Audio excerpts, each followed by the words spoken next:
Welcome to this last episode of Season 9 3/4 of Heart to Heart with Anna. This is Anna Jaworski, and today we have a wonderful encore presentation of a program with Lars Andrews, who wrote a book and started a support group called Cardiac-Athletes. I recently caught up with Lars on Facebook, and we decided to showcase a cardiac athlete in a spotlight for each episode of Season 10 of Heart to Heart with Anna. Now, sit back and enjoy this special encore presentation and come back next week when we'll have a brand new episode and begin Season 10. The theme for Season 10 of Heart to Heart with Anna is Education for CHD Warriors. I hope you enjoy today's special encore presentation.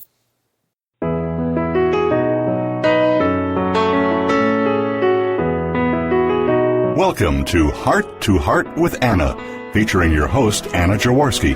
Our program is a program designed to empower the CHD or congenital heart defect community. Our program may also help families who have children who are chronically ill by bringing information and encouragement to you in order to become an advocate for your community. Now, here is Anna Jaworski. Welcome to the fourth season of Heart to Heart with Anna. Our theme this season is Tales from the Trenches, and we have an amazing story today. This is the last show of Season 4, and it has been so much fun talking to people throughout the congenital heart defect community about their tales from the trenches. Today's guest is a little bit different from most of our guests, which you'll learn about in a few moments. But one of the things that I've been so excited about over the last 4 seasons is how interconnected the heart world is with the rest of the world. Congenital heart defects are the #1 birth defect, and as such, they touch just about everyone. Today's show is entitled Cardiac Athletes, Beating Heart Disease Around the World, and our guest is Lars Andrews. Lars Andrews is a chief cardiac physiologist. Lars developed his cardiac athletes idea out of a deep appreciation of what it is like to have a disability as a result of a rugby accident that left him temporarily paralyzed and having to rehabilitate himself. Various courses, qualifications, and experiences have led him to the direction of creating a unique online community support network. Although he was building a cardiac athletes website whilst at Hastings, he launched the site for the first time in September 2001 and in 2002 introduced a forum. The website continues to grow successfully year after year. In June of 2014, Lars also became an author, writing Cardiac Athletes, Real Superheroes Beating Heart Disease, Volume 1, which leads us to believe there's going to be another one soon to follow. This inspirational book looks at real athletes who have heart disease. Some of the athletes have congenital heart defects, while others have acquired heart disease. But they all have one thing in common. They may have heart disease, but heart disease does not have them. Welcome to Heart with Anna, Lars. Thank you for inviting me, Anna. It's an honor to be on your radio show. Lars, when I first found your website, I was so excited. So can you tell our listeners about how to find your website and what your goal is with your website? Before I do that, Anna, I just want to say a big congratulations to you, too. What you've done with your son is incredible, and also in what you're achieving and creating day by day, in a mission which we both share, actually, and that is to hopefully conquer heart disease and lessen or eliminate those who are suffering because of it. You embody what I've always believed to be the American frontier pioneering spirit. I'm glad that you discovering my website got you excited. That is precisely the kind of emotional reaction that I want. I deliberately designed the website as what psychologists call a massive pattern interrupt. There you are, aimlessly searching the internet, looking for answers to your recently diagnosed heart problem, feeling depressed, isolated and alone, miserable and hopeless, and then bam, there it is in front of you on your computer screen. Instant motivation. So your head is up, your eyes are wide, you're smiling, and you're believing that really there is still hope. Not false hope, but real hope. And that's the key that most people need. Your listeners can find Cardiac Athletes on the internet at www.cardiacathletes.com. There's an awful lot of free information there on my website, very useful information, and accessible via drop-down menus. You will also find a link to a members-only forum which you may choose to join.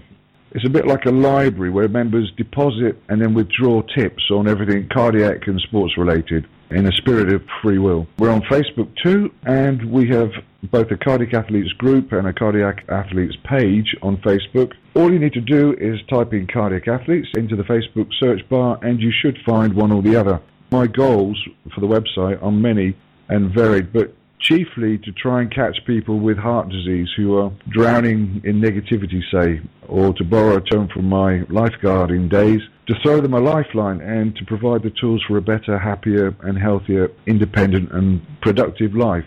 Mm-hmm. A secondary goal might be to try and build a charitable fund which can then pay for such things as AED defibs for sports centres to protect our young sports stars from sudden cardiac death on the sports field, maybe heart monitors, maybe contribute to cardiac rehab programs, or pre-sports participation cardiac screening.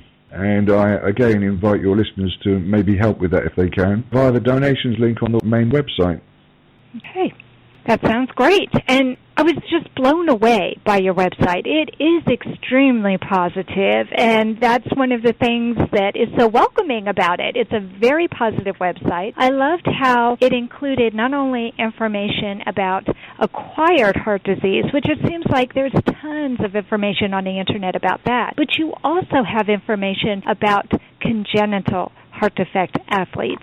And I really liked how you were very specific about what to do if you've had a valve replaced and you're ready to resume exercise. I mean, you have a lot of really helpful pages there, and you're very specific because somebody having a valve replaced is very different than somebody who has suffered a heart attack. And so you give information on different kinds of conditions that people may have, and you help guide them through getting back to life and getting back to some kind of exercise program, and I just think it's excellent.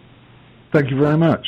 I mean, I don't discriminate at all against any of the heart conditions, and there's an awful lot of overlap too.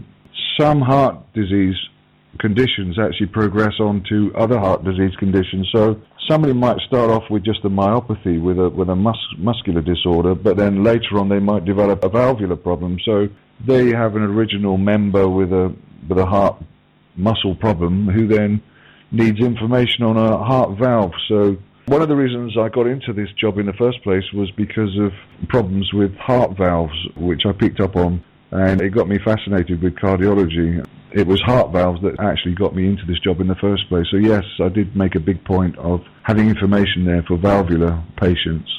That is so important. It's actually fascinating that you can have not a valvular problem, but a problem with the flow going out of the heart and not actually have anything structurally wrong with the valve itself. With some people, if they've got very long, floppy mitral valves, when they exercise, the walls of the heart actually come close to those valves and create a problem. So sometimes in the exercise situation, the heart actually creates a valvular problem of its own, and it only shows up when we do stress echoes.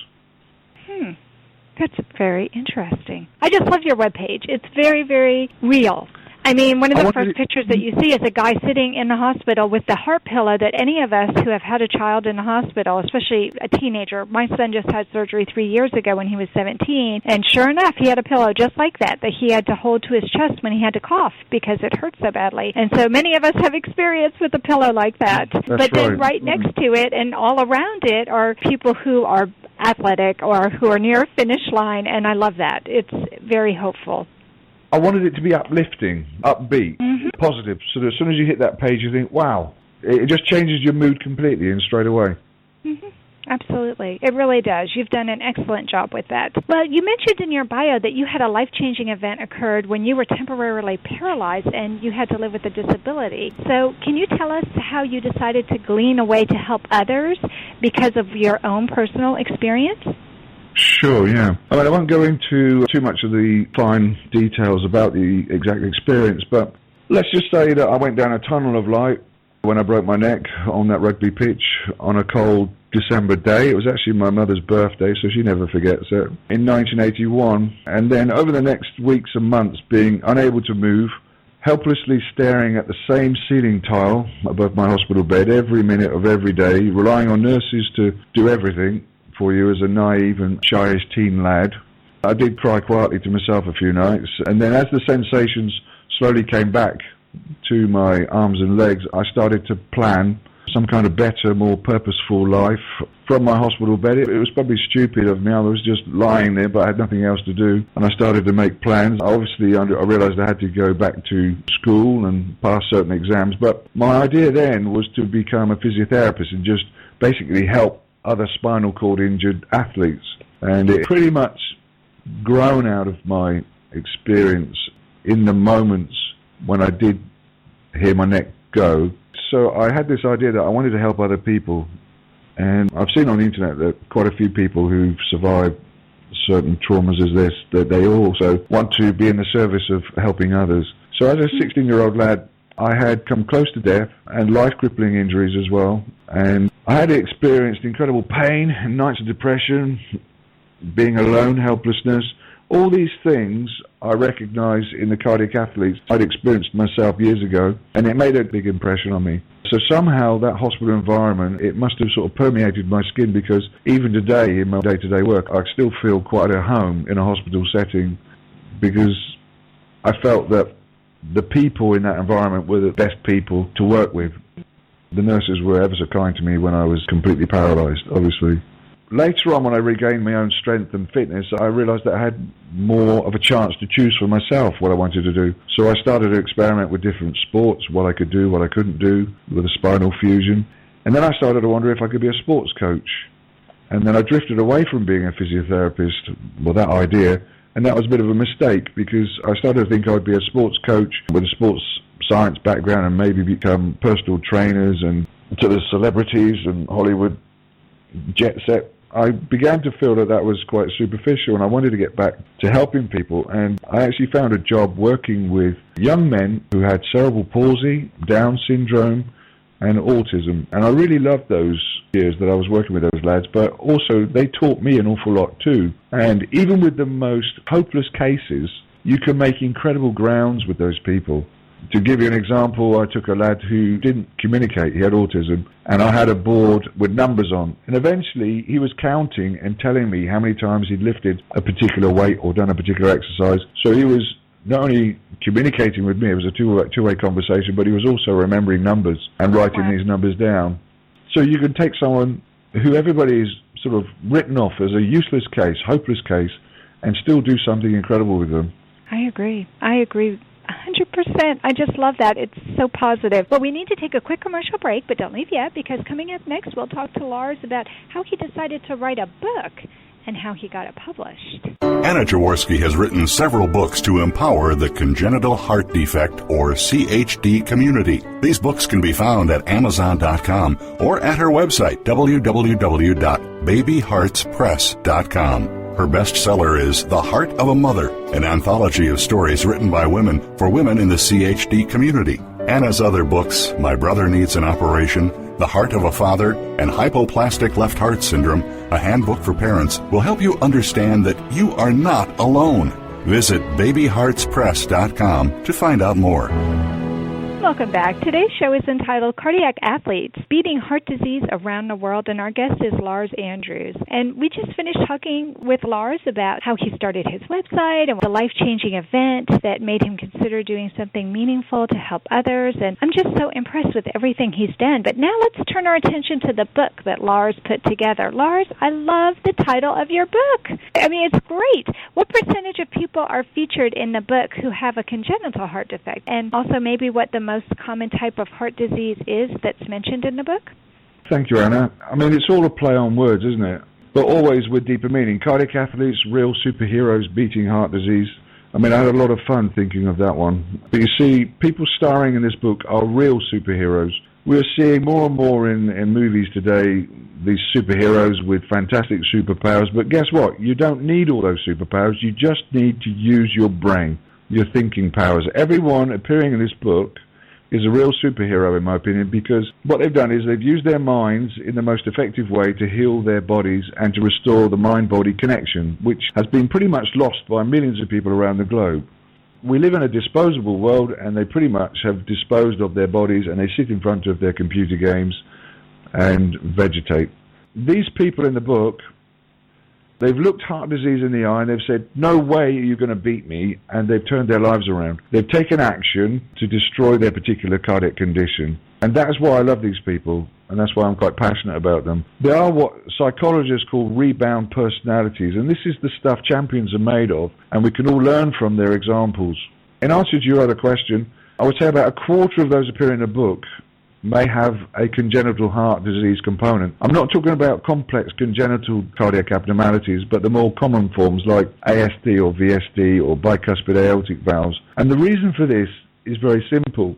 The complex congenitals have so far been underrepresented because there's been no one, like your son for instance, so far who has been brave enough or stubborn enough to prove the medical establishment wrong in their calculations.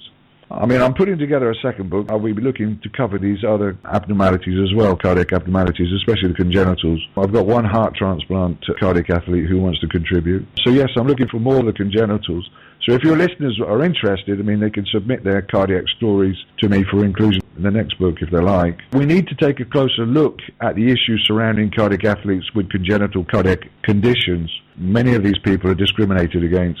There's not one main cardiac condition in this book, as you asked. Yes, it covers the main, more common heart disease, but I really mixed it up. I mixed valves with viruses, coronaries, electrical problems, male, female, different continents, different characters, but all cardiac athletes, and certainly they're all superheroes. Absolutely. And that's what I liked about this. I was surprised when I was reading through this on Amazon, and you can find his book on Amazon.com. Just look up Cardiac Athletes, Real Superheroes, Beating Heart Disease, and you can find his page. And there are some very nice reviews here, and people have talked about having valves replaced or having a disease that affects their heart and how helpful this book has been for them, and seeing that they should never quit and getting so much inspiration from the stories that are shared in this book. Can you tell me about the format of the book?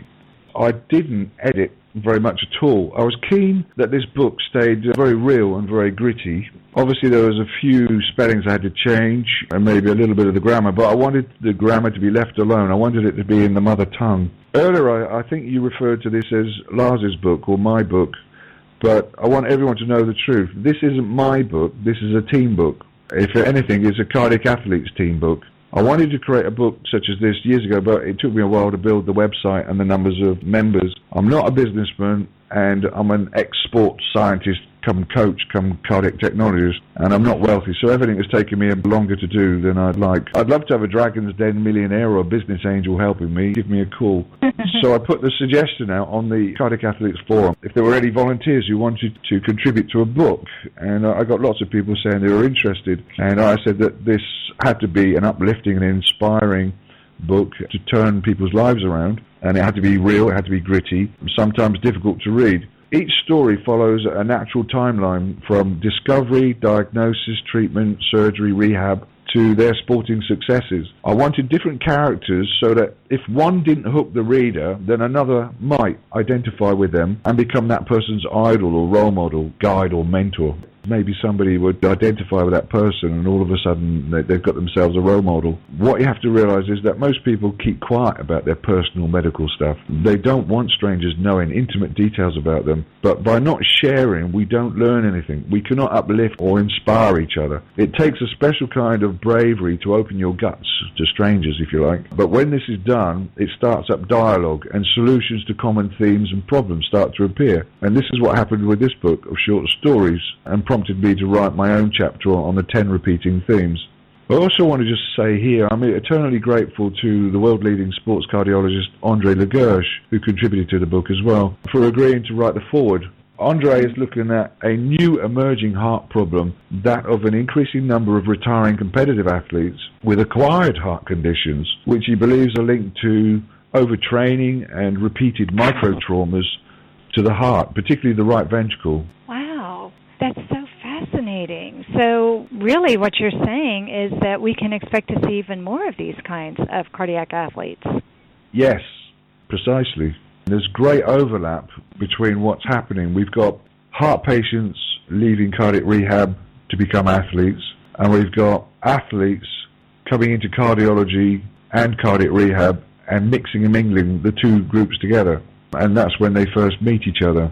Obviously, the elite athletes feel a bit of a fraud being in that situation, but they've developed these cardiac conditions, so the two groups are actually mixing and mingling more. I think they are too, and one of the things that I've appreciated over the last 20 years that I've been involved in the congenital heart defect community is it seems to me that 20 years ago there was a lot more fear about letting the children participate in sports and do certain things. Although I do have to say my son's own cardiologists were very supportive of him doing what he needed to do. Now, because he's a single ventricle patient, he couldn't do competitive sports that required lots of running back and forth. So he wasn't going to be a football player or a soccer player or something like that. But that didn't mean that he couldn't be an athlete. And in fact, my son was an athlete. He earned his black belt in Taekwondo, and he made it on the swim team, although it did take him 3 attempts before he finally was accepted onto the team. And what we ended up discovering was he needed a wetsuit because otherwise the water was too cold and he was spending so much time shivering, which increases your cardiac output and wears you out so quickly that he just couldn't be successful. But with the wetsuit, he was able to stay warmer and wasn't shivering so much, and he actually was successful. So I think sometimes, and this is something that you talk about on your website as well, there are some modifications that may need to be made, and that's okay. You make those modifications, and then you can become healthier, and you can do more exercise. So what I loved when I read your little blurb that you have on Amazon yourself was that you said there were places where you were crying, and there were other places that you were laughing, and that's what a really good book does, is it tugs at all of your different emotions. Was there one story that's most memorable to you that you still hold close to your heart from your book? It still gets to me and brings a tear to my eye, even now when I read different paragraphs. I mean, some words take me back to when I was lying in the hospital bed myself, thinking of my life, so I'm able to make parallels with the person I'm reading about, wondering if my life was all over as a 15-year-old or a 16-year-old. And even now, talking to you on Skype, reflecting on how far I've come, I love all the stories in this book for different reasons. I feel a connection to these people. They are my spiritual brothers and sisters, if you like. There was one story I left till last in the book because it seemed right and proper to do that.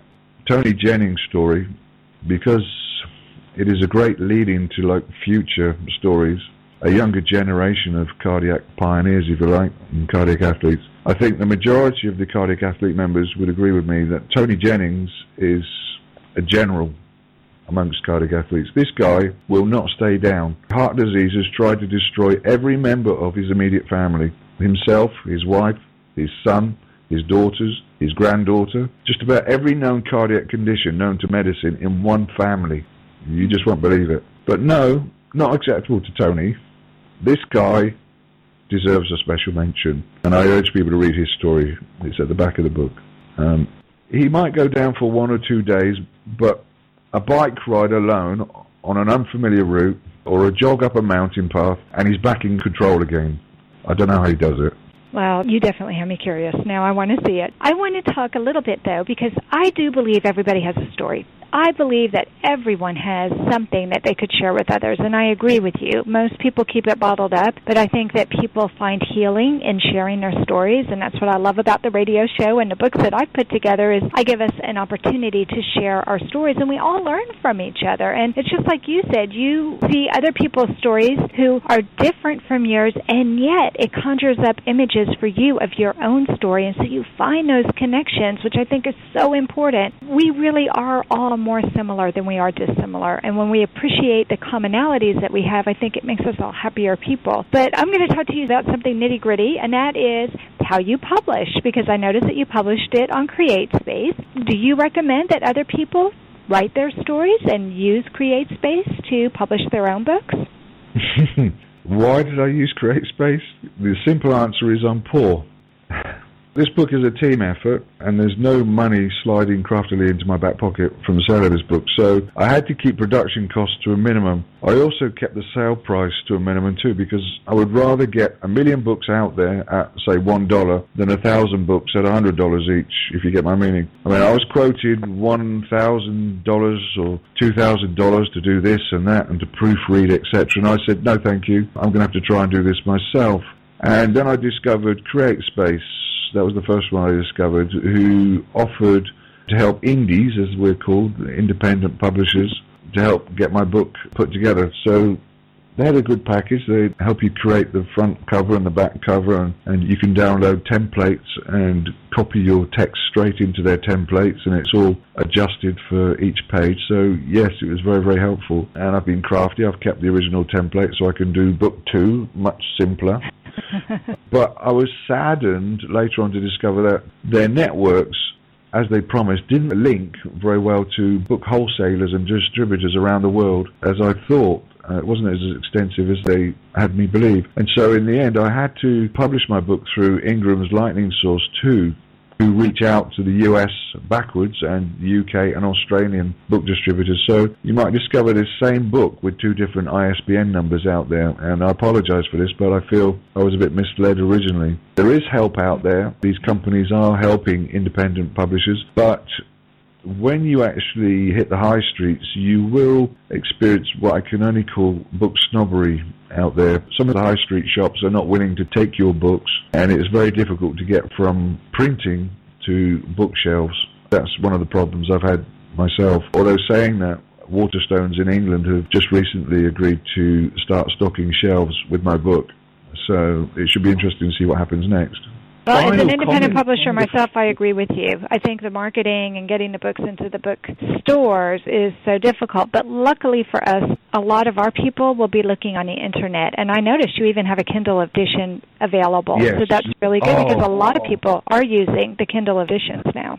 So I've got an interesting story about that Kindle version. I was at work and I had, I think it was an email first of all, someone trying to join the website who had just come out of surgery, and they were in Abu Dhabi, I think it was, in the United Emirates. And he'd just come out of having his bypass graft. He picked up his iPad and gone on the internet and searched for athletes with heart problems. He'd come up with my website, found the book, went to Kindle, downloaded it, and he was reading it within an hour of coming out of surgery.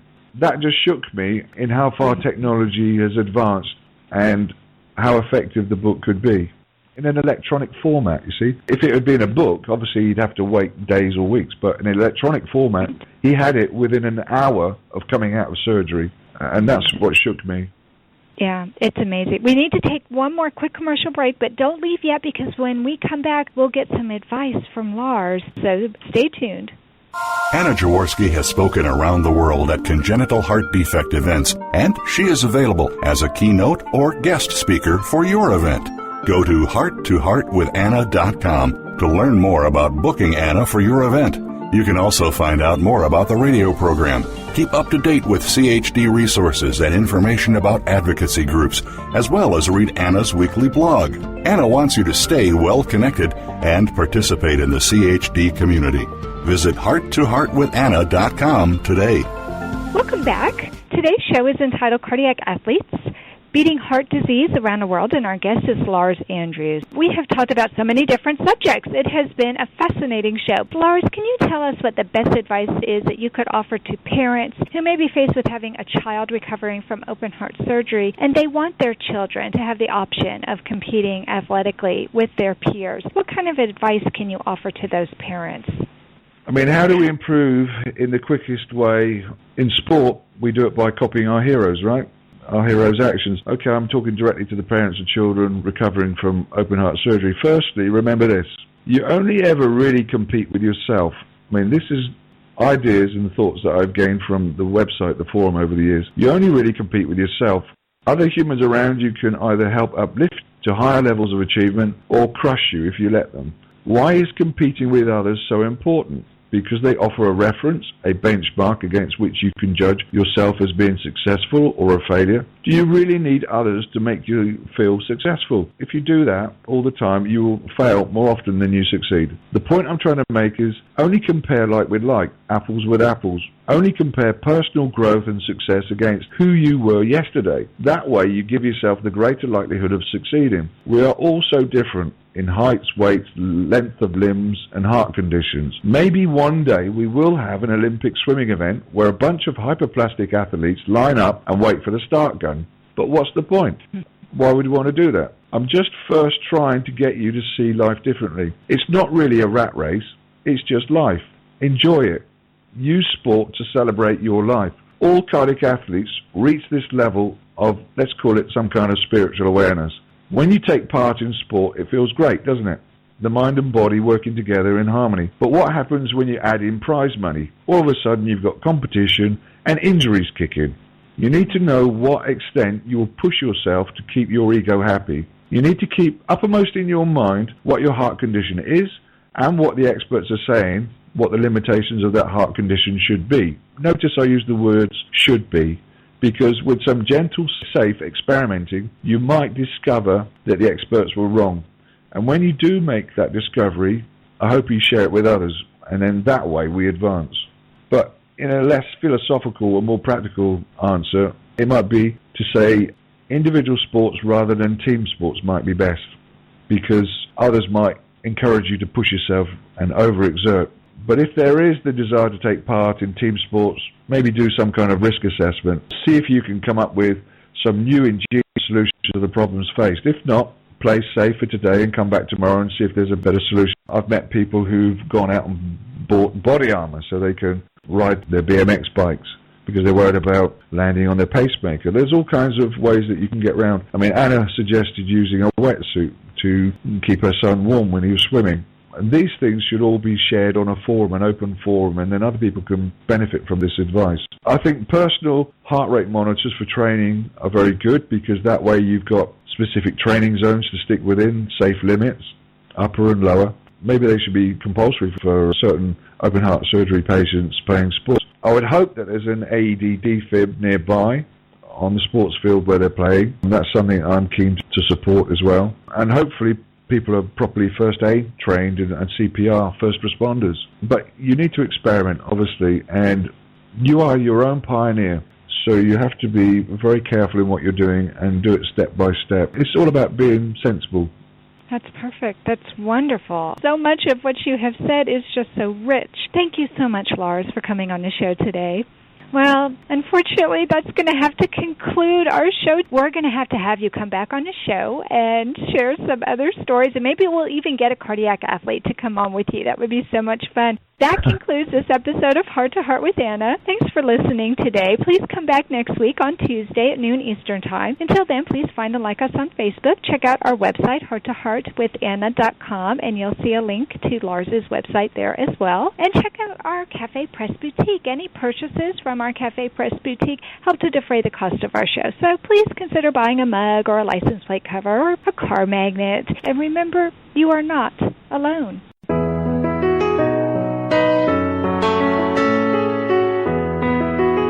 Thank you again for joining us this week. We hope you've been inspired and empowered to become an advocate for the congenital heart defect community. Heart to Heart with Anna, with your host Anna Jaworski, can be heard every Tuesday at 12 noon Eastern Time. We'll talk again next week.